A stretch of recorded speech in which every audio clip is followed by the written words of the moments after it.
Fala galera, mais um vídeo aqui do canal Cobran Games. E hoje, gente, para mais um vídeo de sobrevivendo. E esse leão não quer me bater. E gente, hoje nós vamos fazer uma coisa muito legal. Um vídeo bem longo aí, né?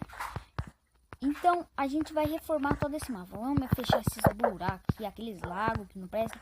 E eu não achei nada legal. Eu não achei nenhuma graça dessa brincadeira que a gente fez com o Lucas, que ele ainda não pôde participar e não viu nada. Então eu vou tirar isso daqui também. Eu vou também, gente. Olha, eu vou precisar de bastante comida porque tá acabando muito rápido. Eu vou tirar essa lareira. Vou pôr duas coisas de escada assim, ó. Pra ficar mais fácil de subir, mais legal, né? Então, vamos começar.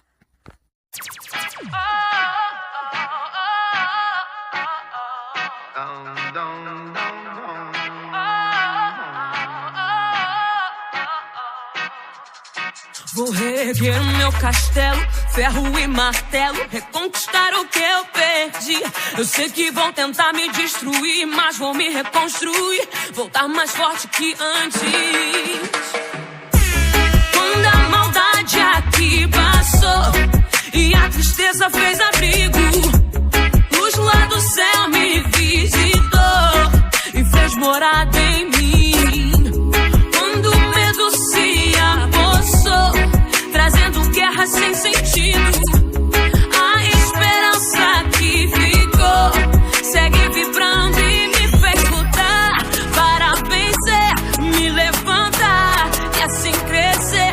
Punhos. Pro próximo passo aqui, a gente vai fazer agora dentro da casa. Olhos fechados, eu levanto a mão pro alto e grito: vem comigo que é do bonde pesadão. Sou pesadão, pesadão.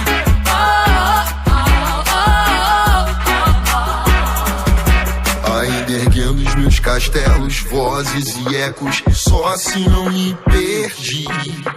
Sonhos infinitos, vozes e gritos, pra chamar quem não consegue ouvir. Engenho novo pra Austrália, pronto pra batalha, cabeça erguida serve pra seguir.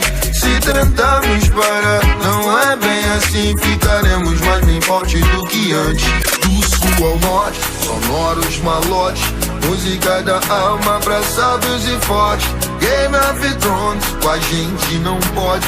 Minha ostentação é nosso som, Easy Falcão, som do bonde pesadão. Sou pesadão, pesadão. Sou pesadão, pesadão.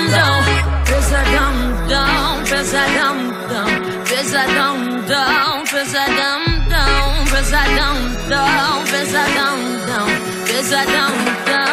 Se o deles é chique, não se é pau a pique, que não mata o pique, fortalece a equipe. Esse foi o vídeo, espero que vocês tenham gostado. Deixe seu like, se inscreva no canal e tchau!